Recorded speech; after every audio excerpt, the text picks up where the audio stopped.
No, it doesn't. I mean, that's the weird thing. I mean, the way it gets delivered and stuff like that is all completely different. And there's lots of, kind of releasing stuff and B-sides and these technical things. They all change. But making the record doesn't change one iota. It's literally about capturing the songs and then getting them out to as many people as possible.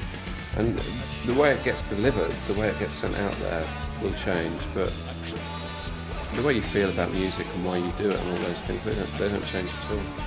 And it's weird, you kind of meet young bands now, and almost everything, the situation they're in is almost all of it is completely different from when we started.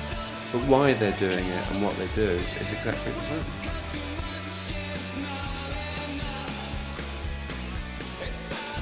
Oh God, there's hundreds. There's hundreds of really good bands in Britain at the moment.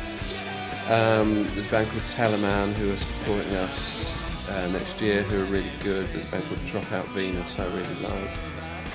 There's a band called Night Engine who I think is going to be really interesting this year. Who else? Quite like the Savage's album. Savage's record is great. I like These New Puritans, although the new album isn't the best one I've ever played, but I like them as a band. Toy, that's a good one. There's tons of stuff actually at the moment. It's kind of, in Britain especially, there's really weird, very dissimilar groups of bands being played.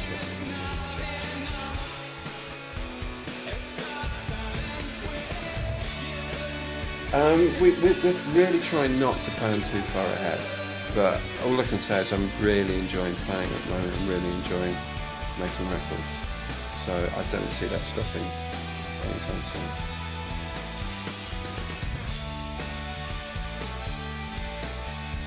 Yeah, it's completely different really. Completely different songs, it's a completely different kind of attitude, they were made in completely different ways. Yeah, you can't just sort of like take a singer out of context of the band and plonk them somewhere and for it not to be different really. That's the whole point of it, to be honest. That's the whole point of making solo records, is that you're not making them within the context of the band.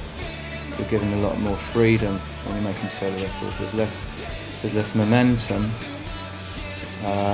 but there's also less inertia, which is interesting.